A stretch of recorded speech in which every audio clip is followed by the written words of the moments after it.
తిమ్మాపురం గ్రామంలో అసంపూర్తిగా వదిలేసిన పశు వైద్యశాలను 14,50,000 రూపాయల పంచాయతీ నిధులతో అభివృద్ధి చేసి నేడు ప్రారంభించుకోవడం ఎంతో సంతోషంగా ఉందని కాకినాడ రూరల్ ఎమ్మెల్యే పంతం నానాజీ తెలిపారు. కాకినాడ రూరల్ మండలం తిమ్మాపురం గ్రామంలో గత ప్రభుత్వ నిర్లక్ష్యంతో అసంపూర్తిగా వదిలేసిన పశు వైద్యశాల భవనాన్ని CM Chandrababu Naidu, deputy CM Pawan Kalyan సహకారంతో కూటమి ప్రభుత్వం 14,50,000 నిధులతో పూర్తి చేసి ఈ రోజు సదరు పశు వైద్యశాలను కాకినాడ రూరల్ ఎమ్మెల్యే పంతం నానాజీ ప్రారంభించి రైతులకు పశు పోషకులకు ఈ పశు వైద్యశాలను అందుబాటులోకి తీసుకువచ్చారు. ఈ సందర్భంగా ఎమ్మెల్యే పంతం నానాజీ మాట్లాడుతూ నియోజకవర్గంలో రైతు సంక్షేమానికి కట్టుబడి ఉన్నామని, పశువులకు మెరుగైన వైద్యసేవలు అందించడమే కూటమి ప్రభుత్వ ధ్యేయమని తెలిపారు. ఈ కార్యక్రమంలో కూటమి నాయకులు రూరల్ నియోజకవర్గ టీడీపీ ఇన్ఛార్జ్ పిల్లి అనంతలక్ష్మి, సత్యనారాయణమూర్తి, చిక్కాల రామచంద్రరావు, మాదరపు తాతాజీ, బత్తుల గణేష్, సిరంగు శ్రీనివాస్, డాక్టర్ చప్పిడి వెంకటేశ్వరరావు, నురుకుర్తి వెంకటేశ్వరరావు, పితాని లీల, మానువేను మంగ గంగయ్య, నందిపాటి అనంతలక్ష్మి త్రిమూర్తులు, బందిలి విరీష, కాళ్ల ధనరాజు, తలాటం బుజ్జి, పశుసంవర్ధక శాఖ అధికారులు, కూటమి శ్రేణులు, వీర మహిళలు, స్థానిక రైతులు తదితరులు పాల్గొన్నారు.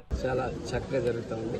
అలాగే ఆటో డ్రైవర్ల సేవలో ఈ గ్రామంలో 83 మందికి ఆటో డ్రైవర్ల సేవలో ఈ ప్రభుత్వం శక్తితో పనిచేస్తాం. అలాగే అన్నదాత సుఖీభావ నుంచి 199 మందికి దీపం పథకం ద్వారా 3 విద్యుత్ సిలిండర్లు ఇవ్వడం జరుగుతుంది.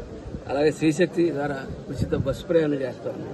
పిఎం ఉజ్వల్ పథకం ద్వారా చేస్తా ఉన్నాం. అనేక రకాలైనటువంటి అభివృద్ధి కార్యక్రమాలు, సంక్షేమ కలిపి 41,86,25,000 రూపాయలు ఈ గ్రామం మీద కూటమి ప్రభుత్వం వచ్చిన తర్వాత ఖర్చు పెట్టి అభివృద్ధికి అయితే సంక్షేమానికి అయితే ముందుకెళ్లే విధంలో కూటమి ప్రభుత్వం ముందుకెళ్తా ఉంది. దానికి పవన్ కళ్యాణ్ గారికి, చంద్రబాబు నాయుడు గారికి ధన్యవాదాలు తెలియజేసుకుంటూ, నేను ఇందులో ప్రతి గ్రామంలో కూడా కూటమి చేసినటువంటి గ్రామ అభివృద్ధి గురించి కానీ, సంక్షేమం గురించి కానీ ప్రతి చోట కూడా పోస్టర్లు వేయడం జరిగింది.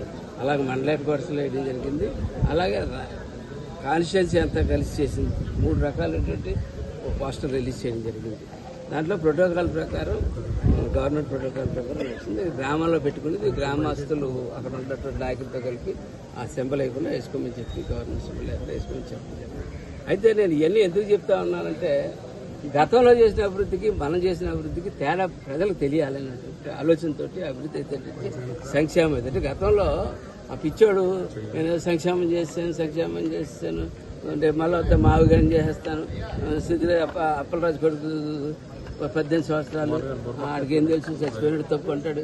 ఇటువంటి పిచ్చోడి యొక్క ప్రతిపక్ష నాయకుడిగా ఉన్నప్పుడు మనం ఏం చేసినా అర్థం అవుతుంది. మీడియా పెద్ద ఎత్తున మీడియాని అధిపాయితీ చేస్తూ ఉన్నాడు. కొన్ని మీడియాలను అతను సొంత మీడియాలో పెట్టి చేస్తూ ఉన్నాడు, దుష్ప్రచారం చేస్తూ ఉన్నాడు. కాబట్టి గ్రామాన్ని మన ప్రతి నాయకుడు, కార్యకర్త, కూటమికి చెందిన వాళ్ళు ప్రతి ఒక్కరు మనం చేసిన అభివృద్ధి, మన నాయకులు ఇద్దరు చేసిన అభివృద్ధిని చాలా గర్వంగా వెళ్ళి చెప్పుకునే పరిస్థితి మన నాయకులందరికీ కావాలని చెప్పి నేను అంతే తప్ప మన ఆర్భాటానికో దేని గురించి చెప్పలేదు. ప్రతి నాయకుడికి ప్రతి ఊళ్ళో జరిగినటువంటి అభివృద్ధి తెలియాలి, ఈ కాన్స్టిట్యూన్సీలో జరిగిన అభివృద్ధి జరగాలి, ఈ కాన్స్టిట్యూన్సీలో ఇచ్చిన సంక్షేమం వాళ్ళిద్దరూ నిజంగా అప్పు చేసి చేస్తున్నారో, తప్పు చేసి చేస్తున్నారో, 10 లక్షల కోట్ల అప్పుతోటి ఈ రాష్ట్రాన్ని మనకు అప్పచెప్పినప్పటికీ కూడా ఈ 2 సంవత్సరాలు ఎవరిని వచ్చిన ప్రతి మనిషికి మనం పనిచేసి వెళ్ళి రీతిలో మనం ముందుకు వెళ్తా ఉన్నాం.